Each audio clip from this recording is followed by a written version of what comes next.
ជំរាបសួរក៏ដូចជាសួស្តីពុកម៉ែបងប្អូនទាំងអស់គ្នាបាទថ្ងៃនេះគឺខ្ញុំបានមកលេងជាមួយនឹងតន្ត្រីកូនបើអូខេបងប្អូនបាទថ្ងៃទី12នេះគឺបានលេងជាមួយនឹងតន្ត្រីកូនបើនៅប្រភេទត្រពាំងរុនបាទអូនិយាយចង់ចំមាត់អញ្ចឹងថ្ងៃនេះក៏ខ្ញុំចង់និយាយបន្តិចដែរបងប្អូនបាទរាល់ដងគឺខ្ញុំលេងអកពីម៉ោង5ទៅម៉ោង6ដល់ម៉ោង11ប៉ុន្តែដោយសារតាមរយៈនេះគឺឃើញថាបងប្អូនចូលចិត្តរំលឹកមិនច្រើនផ្សេងបាត់ X Zoom បាត់ DJ ល្បីៗបាត់ private បាត់អីផ្សេងហ្នឹងហើយអញ្ចឹង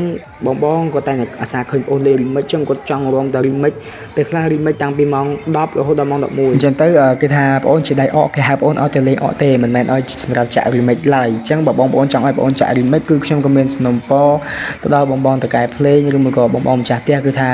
បងអាចថែមឲ្យបងអូនពីលើតម្លៃដៃអកហ្នឹងបន្តិចបន្តួចព្រោះថាបងអូនមិនមែនយកមកធ្វើអីទេគឺបងអូនយកមកទៅទិញបតទេហ្នឹងហើយគឺបត DJ មួយគឺថ្លៃណាស់មួយបតពី$15ទៅដល់$100ក៏មានដែរសម្រាប់បទ VIP អញ្ចឹងបងអូនបើចង់ឲ្យបងអូនចាក់ remix ឲ្យបងប្អូនរួមសប្បាយគឺបងអូនអាចចាក់បានបទបងអូនមានមិនខ្វះទេប៉ុន្តែគឺថាបទតើយើងទិញគេដូចជាបទល្បីៗអញ្ចឹង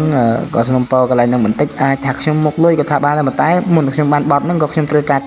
អីដើម្បីកាត់តបទបញ្ចូល effect បញ្ចូលអីលេងអញ្ចឹងបងប្អូនហ្នឹងហើយបើខ្ញុំនិយាយទៅខុសឆ្គងកន្លែងណាក៏អធិស្ឋានផងប៉ុន្តែដូចបងអូននិយាយអញ្ចឹងបើឲ្យបងអូនចាក់ remix អញ្ចឹងគឺបងអូនអត់អាចចាក់បានទេព្រោះថាគេហៅបងអូនឲ្យទៅលេងអកទេមិនមែនឲ្យទៅចាក់ remix ទេអញ្ចឹងគឺយើងអាចលេងជាប្រភេទ version អកកណ្ដងបានពីម៉ោង5ឬក៏ពីម៉ោង6ដល់ម៉ោង11តែម្ដងប៉ុន្តែបើសម្រាប់បងប្អូនគាត់ថាបើថែមលុយឲ្យតែអកចាក់បទ DJ ដដែលមិនយើងជួល DJ មកតែម្ដងអូខេបងប្អូនបាទបងប្អូនក៏មានទទួលលេង DJ ដូចគ្នាបាទគឺមានទទួល add DJ បន្ថែមចាប់ពីម៉ោង9ឬមួយក៏ម៉ោង10រហូតដល់ម៉ោង11ទៅម៉ោង12ដូចគ្នាឲ្យតែបាសគេនៅលេងបងប្អូនជួលមិនបាច់ជួលអកកណ្ដងក៏បានដែរបងប្អូនគ្រាន់តែជួលបាសហើយចង់ addថែម DJ ក៏បងប្អូនមានទទួលលេង DJ ដូចគ្នាហ្នឹងហើយបងប្អូនបើបងប្អូននិយាយទៅខុសឆ្គងកន្លែងណា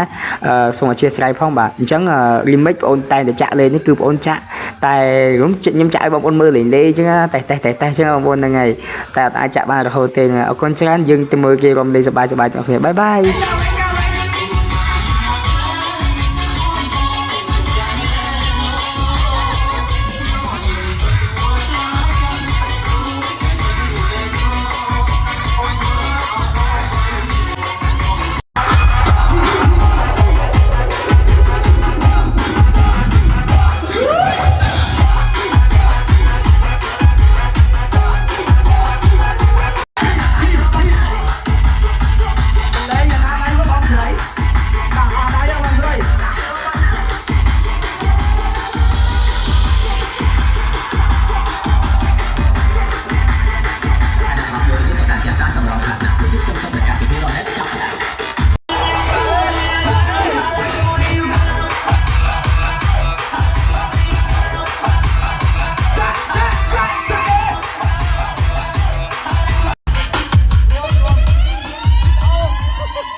Welcome to Night of Night and DJ Sarah Tuesday.